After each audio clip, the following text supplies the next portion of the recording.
Hey, what's going on, everybody? Welcome back to the channel. Today's Thursday, December the 28th. We got 8 games on today's schedule. Some interesting matchups and some very tricky matchups. I did take a glimpse at the schedule. I did already do my due diligence. We're going to talk about these games right now, guys, and we're going to try to find an edge in these games and try to come up with some winning picks. So, without further ado, guys, let's not waste any time. Get right down to today's action. Let's go. All right, guys, in our first game of the night, we got the Pistons in Boston taking on the Celtics. The Pistons set the NBA record for consecutive losses, 27. They tried their hardest against the Brooklyn Nets and looked like they were going to avoid that record, guys, but at the end, could not hang on. A 6-point loss, 27 straight losses for the Pistons. Coming into tonight's game, the Celtics coming off a 4-game road trip out west, 3-1 on that road trip. The only loss coming to the Celtics. The other 3 wins, guys, were dominating performances against the Lakers, the Clippers, and the Sacramento Kings. Celtics first place in the East, firing on all cylinders, playing very good basketball. Now in this ball game, guys, I did take a look at the injury report. Boston, interesting stuff here. Jason Tatum and Jaylen Brown both listed as questionable. Tatum with an ankle sprain, Brown with the back.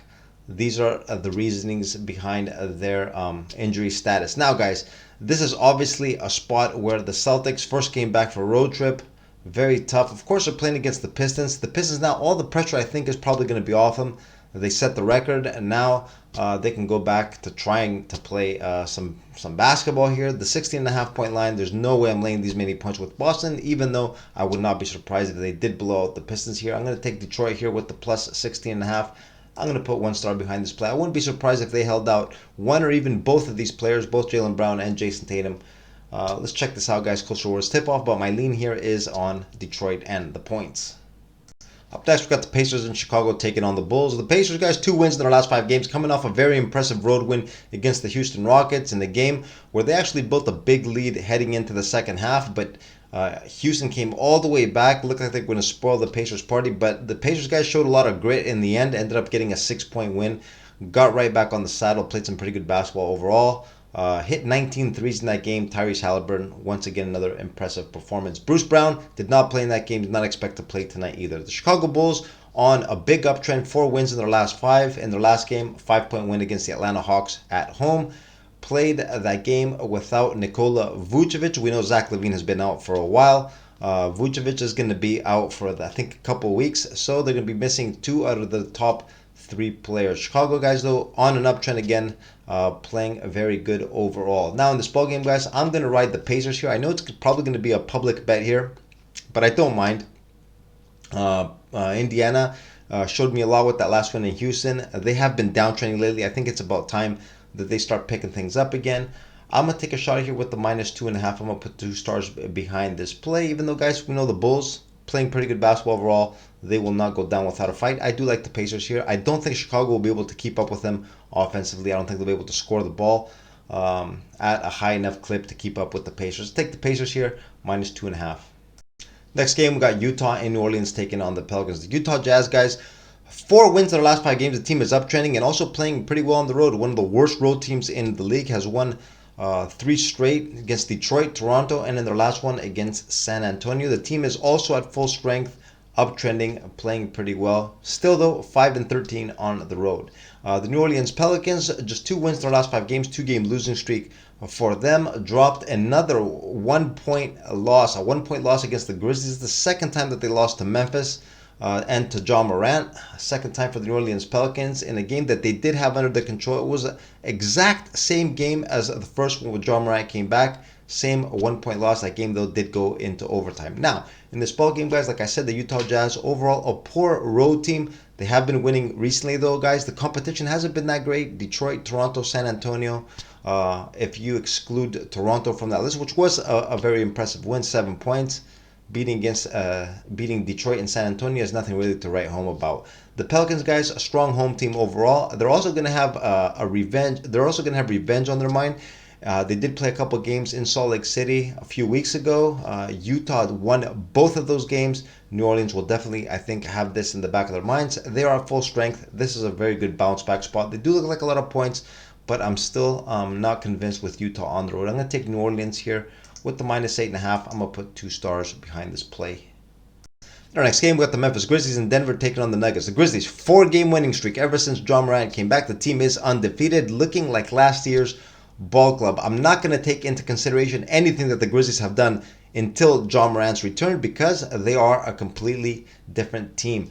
Marcus Smart also came back in the last one, starting lineup. He played pretty well in the 1-point win against the Pelicans, the second time that they beat the Pelicans. Now, John Morant for tonight's game is listed as questionable, guys, with an illness. He's a little under the weather. We do got to check his status.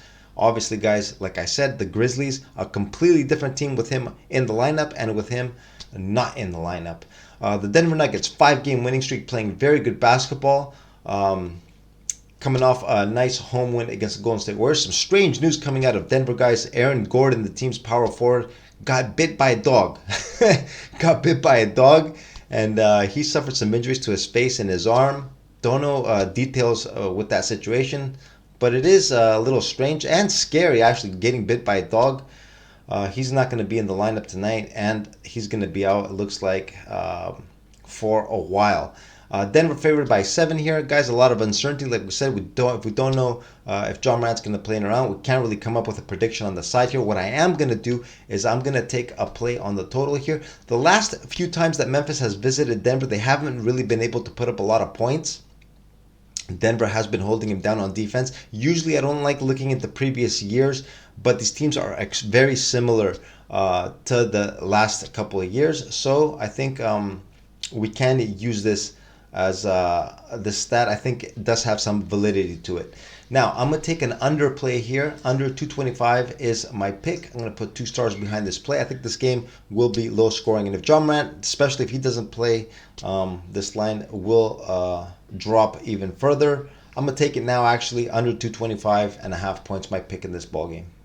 In our next game, we got the San Antonio Spurs in Portland taking on the Blazers. Spurs 4-25 on the year, 5 straight losses for them, coming off a 12-point home loss to the Utah Jazz. Another loss for San Antonio, who at least will be at pretty much full strength. Don't see anybody on the injury report for them. Portland, 2 wins in their last 5 games, coming off a very impressive home win against Sacramento, 130-113. Portland shot lights out in that game. Very good performance overall for Portland, who did play without DeAndre Ayton and Shaedon Sharpe. These 2 players expected to miss again tonight. Now, guys, what I did notice in this ballgame when I was doing my due diligence, I saw Portland, their most recent win that came against Phoenix. They did beat Phoenix a few days ago, 109-104. In the exact next game, guys, they played against the Washington Wizards, a 1-point loss at home. This is a very similar situation here, coming off a big win against a top team in the league. They beat Sacramento, and they're coming up again with another home game against the San Antonio Spurs. The line, guys, is short here. It's just 4.5. I don't think the Spurs should be 4.5-point dogs against pretty much anybody in the league, let alone the Blazers, who are coming off a big win against Sacramento. I had the line estimated at 6, and I thought that was generous. That's why, guys, in this game, I'm going to take the Spurs with the plus 4.5. I wouldn't be surprised if they even won this game straight up, guys. This line is extremely short. I'm going to take San Antonio here, plus 4.5. Put 2 stars behind this play.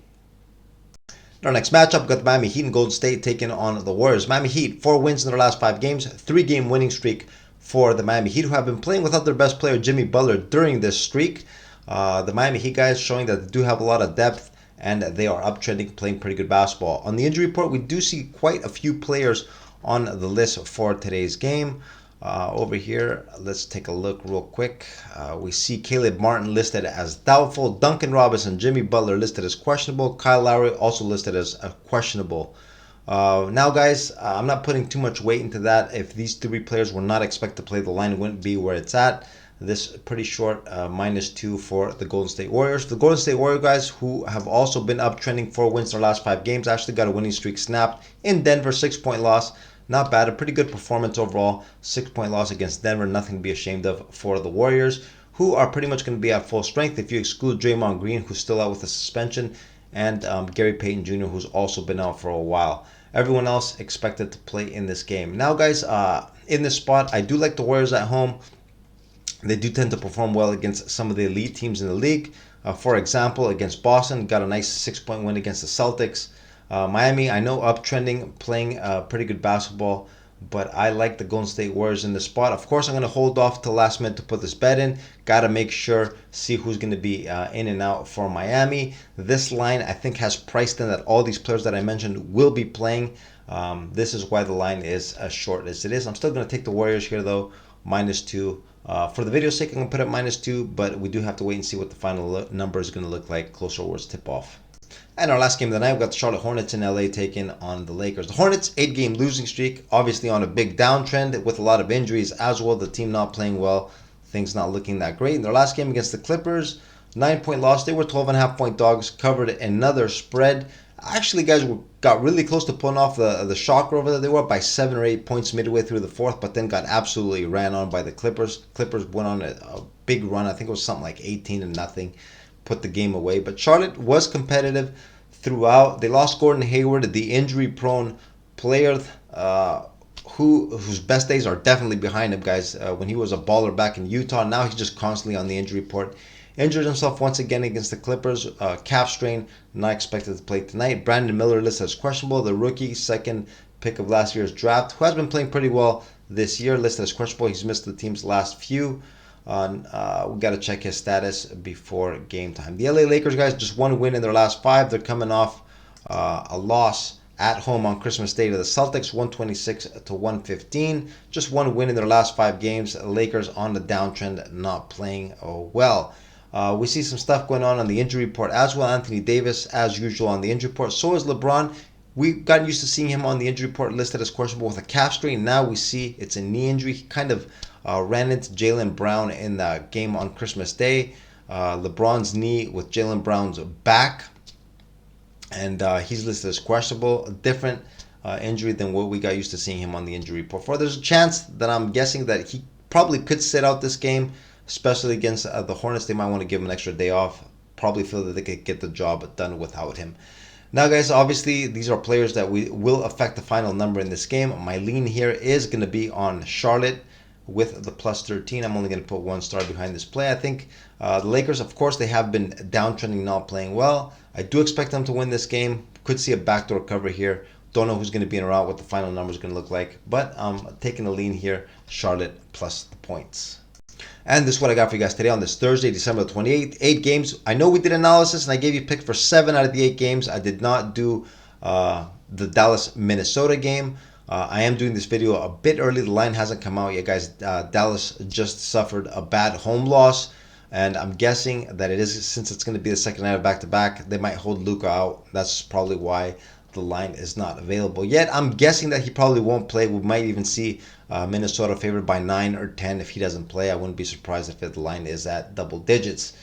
So, guys, if I see anything worth mentioning in that game, I will post it as a pinned comment along with my best bet of the day an hour before tip-off. So just check back on the video if you're interested to see what my best bet of the day is, and also if I have something on the Minnesota-Dallas game.